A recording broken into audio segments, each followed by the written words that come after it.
Now, Apple has become the latest foreign company to fall in line with Beijing's recent media crackdown that spans everything from illegal downloads to pornographic content. But amidst the heightened censorship, there was a brief loosening of restrictions earlier this week. BON's Mark Dreyer explains.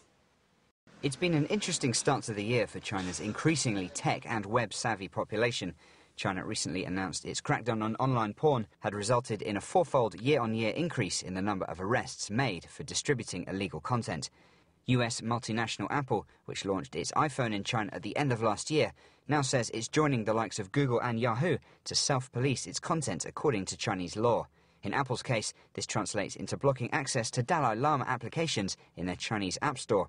Affected iPhone apps include Dalai Lama Quotes, Paging Dalai Lama, which tells users where he's currently teaching, and Nobel Laureates, which contains information about Nobel Prize winners.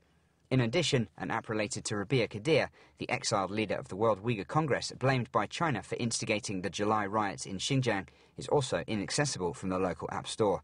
Apple spokeswoman Trudy Muller says the company continues to comply with local laws, adding that not all apps are available in every country. Apple joins other US tech giants, including Yahoo and Google, that have come under fire for complying with Chinese government demands on sensitive political issues. Yahoo was criticized when Chinese journalist She Tao landed a 10-year prison sentence in 2005, due in part to email evidence gained from his private Yahoo account. Yahoo said it was obeying Chinese law by handing the evidence to authorities.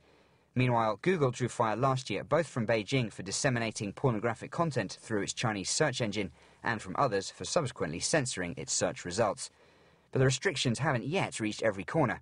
PC World says that iPhone users have been able to access mobile apps for Twitter and YouTube, two services that are otherwise blocked in the country.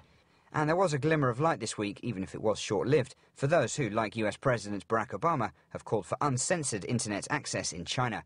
The country's internet censorship system, widely known as the Great Firewall, suffered a recent outage. According to Chinese media digest site Danwei, Twitter and YouTube were among the sites accessible in China for a 3-hour window in the small hours of Monday morning. But the site warned that it may now be even harder to bypass the firewall, with the cause of the short outage likely an upgrading of firewall software. Mark Dreyer, BON. Now, Fergus, Apple have been quite keen to point out that they're just complying with Chinese law on this matter.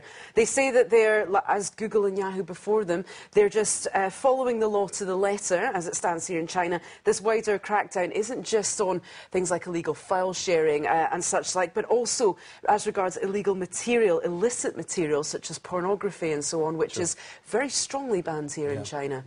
And then just today we have talking about illegal activities in the cyber world. We have a US company is suing the company which made the internet filtering program, which was to be used and actually was being promoted here by the government to be installed and sold with all computers sold in the country. Eventually that was watered down and left, but this company did at that stage say that some of their programming material had been used in this, and they're now suing for the sum of $2.2 billion.